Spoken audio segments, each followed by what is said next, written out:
ఈరోజు టాపిక్ ఏంటి అంటే 7 శనివారాలు చేస్తున్న యూట్యూబర్స్కి, ఇన్ఫ్లుయెన్సర్స్కి, ఇన్స్టాలో కానీ ఆడవాళ్ళకి, మగవాళ్ళకి మీ అందరికీ చేతులెత్తి నమస్కరిస్తున్నానండి. ఎందుకును అంటే మన హిందూ మతాన్ని, మన గోవిందుణ్ణి అంతమందికి పరిచయం చేస్తున్న మీరు గోవిందనామాలతో ఎంతో గ్రేట్ అంటాను. కలియుగంలో ఎంత భక్తి కలిగిన మనుషులు హిందూ మతం గురించి ఇంత గొప్పగా వెంకటేశ్వర స్వామి గురించి శ్రద్ధాభక్తులతో చేస్తున్న మీరందరూ నిజంగా గొప్పవాళ్ళు. నేను యూట్యూబర్స్ అందరి గురించి శ్రావణ మాసంలో ఒక వీడియో చేశాను. అమ్మవారిలాగా వాళ్ళే తయారైపోయి వాళ్ళే సరస్వతి ఎప్పుడంటే అది నవరాత్రులు, దసరాలో వాళ్ళే రోజుకు ఒక అమ్మవారి వేషం వేసేసుకుని తయారైపోయి సరస్వతి దేవిలాగా, లక్ష్మీదేవిలాగా, కనకదుర్గలాగా తయారైపోయేవాళ్ళు. అప్పుడు నేను కామెంట్ చేశాను, యూట్యూబర్లకు పని పాట లేదా? వ్యూస్ కోసం ఇంత దరిద్రంగా చేస్తారా? అమ్మవారి గేటప్పులు మీరు వేసుకోవడం ఏంటి? అమ్మవారి దగ్గర పూజ చేసుకోండి, అమ్మవారిని విగ్రహం పెట్టుకుని, అంతేగాని మీరు వేషాలు వేసుకోవడం ఏంటి అని చెప్పి నేను ఒక వీడియో కూడా చేశాను. కానీ ఇవాళ మీలాంటి గొప్పవాళ్ళ గురించి చెప్పాలి. ఎందుకు అంటే నిజంగా ఎంత భక్తి శ్రద్ధలతో ప్రజలకు అర్థమయ్యే విధంగా ఎలా 7 ఒత్తులు వెలిగించాలి, ఎలా 7 ప్రమిదలు చేయాలి, 7 శనివారాల వ్రతాలను ఎలా దీపం పెట్టాలి, ఎలా ఆచరించాలి, ఎలా బుక్ చదువుకోవాలి, ఎక్కడ దొరుకుతాయని ఇన్స్టాలో తెగ ప్రచారాలు చేసేస్తున్నారు. కానీ ఒకటి చెప్తానండి, అందరూ చాలా సింపుల్గా పీట వేసుకుని చక్కగా ఒత్తులు వెలిగించుకోండి, చాలా ప్రశాంతంగా ఉంటారు. ఏదో వాళ్ళు చూపించారు కానీ అన్ని స్టెప్స్ కానీ అవన్నీ తెప్పించుకోవాల్సిన, ఖర్చు పెట్టాల్సిన అవసరం లేదని చాలామంది దాంట్లో తెలియపరిచారు. మగవాళ్ళు కూడా చాలా భక్తి శ్రద్ధలతో చేయటం, ప్రసాదాలు తయారు చేయటం, ఆయనకి ఏమి ఇష్టమో పెట్టడం అన్నీ చూశారు.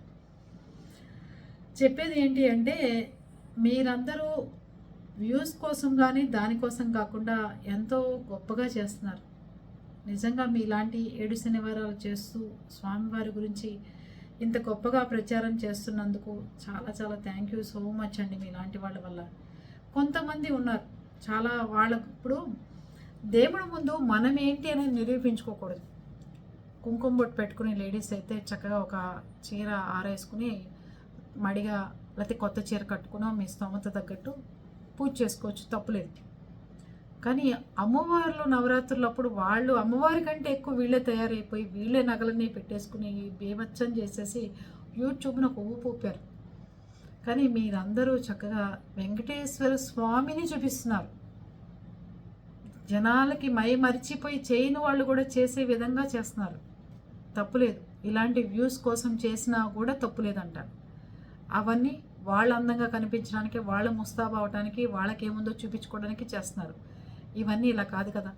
అందుకని మీరందరూ ఏం చేస్తారు అంటే భక్తి శ్రద్ధలతో చక్కగా పూజ చేసుకుంటూ ప్రజలకు ఉపయోగపడే కార్యక్రమాలు చేస్తూ గొప్పగా ఉంటారని మీ అందరికీ హిందూ మతం గురించి ఇంత గొప్పగా ప్రచారం చేస్తున్నందుకు చాలా ధన్యవాదాలు. కలియుగం వచ్చినా సరే వెంకటేశ్వర స్వామి అప్పు ఎందుకు తీరదంటే ఎవరైతే ఆయనకి ఇబ్బంది కలగకుండా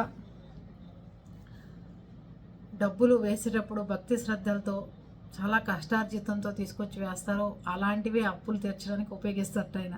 అది తన నిజమైన భక్తులు ఎవరో వాళ్ళ దగ్గర తీసుకుంటారట ఆయన.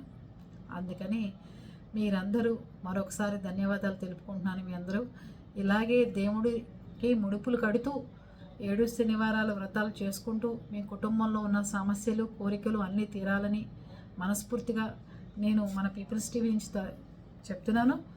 ముఖ్యంగా మగవాళ్ళు కూడా చాలా భక్తి శ్రద్ధలతో ఎంత గొప్పగా ఆడవాళ్ళు కూడా చేయలేరు పూజ అన్నట్టుగా చూపిస్తున్నారు. చాలా గొప్ప విషయాలండి. చాలా చాలా థ్యాంక్స్ మీ అందరికీ. ఓకే.